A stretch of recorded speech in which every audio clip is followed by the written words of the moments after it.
Now let's go over the obligations of distributors under the European Accessibility Act. And on the screen with me, we have Article 10, Obligations of Distributors. And here we see that there are only 6 paragraphs for this section. So this is from the directive itself, but we're actually going to look at a blog post from accessible.org. And we're going to use this to guide us through the discussion. And the reason why is because I have plain English explanations of each of the 6 paragraphs in this blog post, which I will link to in the description. Now, before we get into the details, one note here is the word obligations. And you want to differentiate this from requirements. So when it comes to requirements, think more in terms of technical requirements. And when it comes to obligations, think of administrative things that you need to do. So you need to take care of these things. So when it comes to distributors, they are not the product manufacturers, they are not the service providers, but they are an economic operator under the European Accessibility Act, and they do have these obligations under the directive. So let's go ahead and go through them now. And let's start off with who is a distributor. So in Article 3, a distributor is defined, and a distributor means any natural or legal person in the supply chain other than the manufacturer or the importer who makes a product available on the market. So that definition is simple enough. And then so the first obligation here is when making a product available on the market, distributors shall act with due caution in relation to the requirements of this directive. So that really just sets us up for the rest of these obligations. Obligation 2, and this is a multi-part obligation, so let's just read through it. Before making a product available on the market, distributors shall verify that the product bears the CE marking, that it is accompanied by the required documents and by instructions and safety information in a language which can be easily understood by consumers and other end users in the member state in which the product is to be made available on the market, and that the manufacturer and the importer have complied with the requirements set out in, and then we have several articles named. All right, so this consists of a lot of bullet points. So let's go through these bullet points and do so in plain English. So one bullet point, make sure the product has the CE mark, and a CE mark is a sign that it meets EU standards. The second bullet point, ensure it comes with all necessary documents, instructions, and safety information. Then confirm these instructions that are in a language that our people in the country where it will be sold, so the marketplace where it will be sold, can understand. And then verify that the manufacturer and importer have followed specific rules, and those are set out in different articles. All right, so now let's continue on to obligation 3. And just remember, we're almost halfway through because there are only 6 obligations for distributors. So where a distributor considers or has reason to believe that a product is not in conformity with the applicable accessibility requirements of this directive, the director shall not make the product available on the market until it has been brought into conformity. Furthermore, where the product does not comply with the applicable accessibility requirements, the distributor shall inform the manufacturer or the importer and the market surveillance authorities to that effect.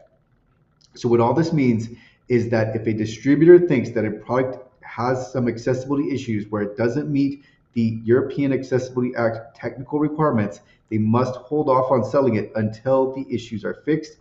And if the product does not meet these requirements, the distributor needs to let the manufacturer or the importer know, as well as the authorities responsible for checking product compliance. So this is a very important obligation that rests on the distributor. But here, the starting point is going to be if there's any reason to believe that the product does not meet the accessibility requirements of the directive.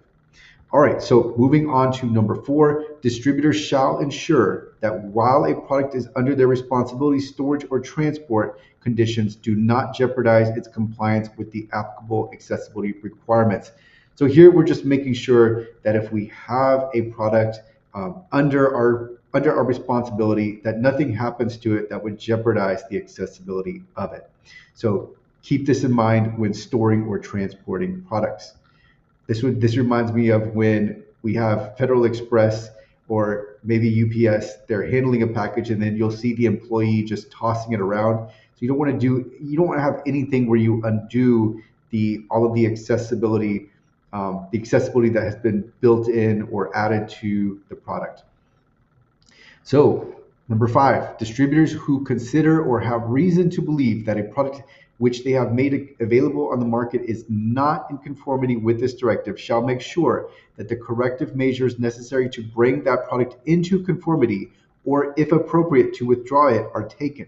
Furthermore, where the product does not comply with the applicable accessibility requirements, distributors shall immediately inform the competent national authorities of the member states in which they made the product available to that effect, giving details in particular of the non-compliance and of any corrective measures taken.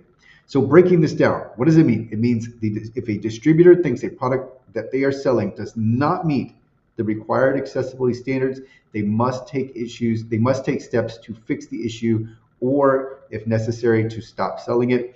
They also must promptly inform the relevant national authorities in the countries where the product is being sold, providing details about the non-compliance and any actions taken to correct it. Last, number 6, distributors shall, further to a reasoned request from a competent national authority, provide it with all of the information and documentation necessary to demonstrate the conformity of a product. They shall cooperate with that authority at its request and on any action taken to eliminate the non-compliance with the applicable accessibility requirements of products which they have made available on the market. So this means that if a national authority asks, distributors must give all of the relevant information and documents needed to prove that a product meets the accessibility requirements that are set out under the European Accessibility Act, and they also must cooperate with the authorities on any actions needed to fix issues with products they are selling that don't meet these standards. So the way to think of this is that distributors don't have any direct accessibility requirements, but there is some administration on their part which invokes these obligations. So they have obligations under the European Accessibility Act, but it's not for strictly the technical accessibility requirements. After all, they're not the product manufacturer, but they are looked to be an enforcement mechanism of the act and really review products in a sense so that they can help ensure the act that there is compliance with the act on the part of these products that are passing through their operations. So that's what I have here in the summary is distributors must ensure that the products have the CE marking, include required documentation and accessible instructions.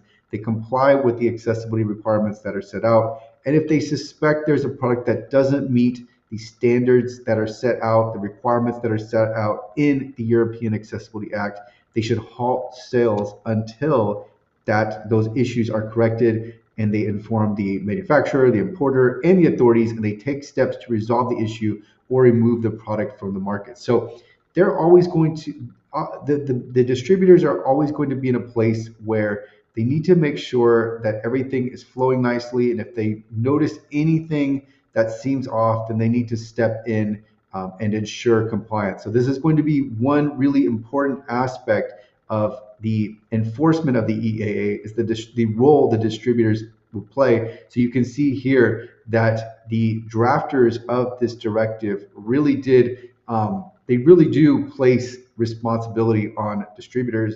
And then the other part of this is fairly self-explanatory and implicit in just being a distributor is to make sure that they're storing and transporting products in a way that doesn't disrupt the compliance and the accessibility of the products. So I'm going to link to the directive as well as this blog post in the description.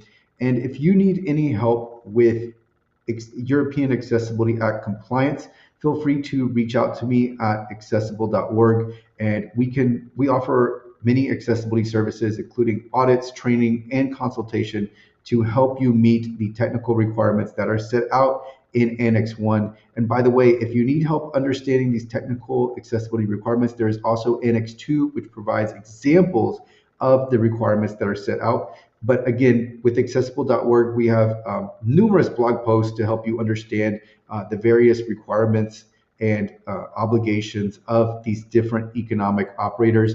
And this one is on the obligations of distributors. Again, link will be in the description. And if you have any questions, feel free to reach out.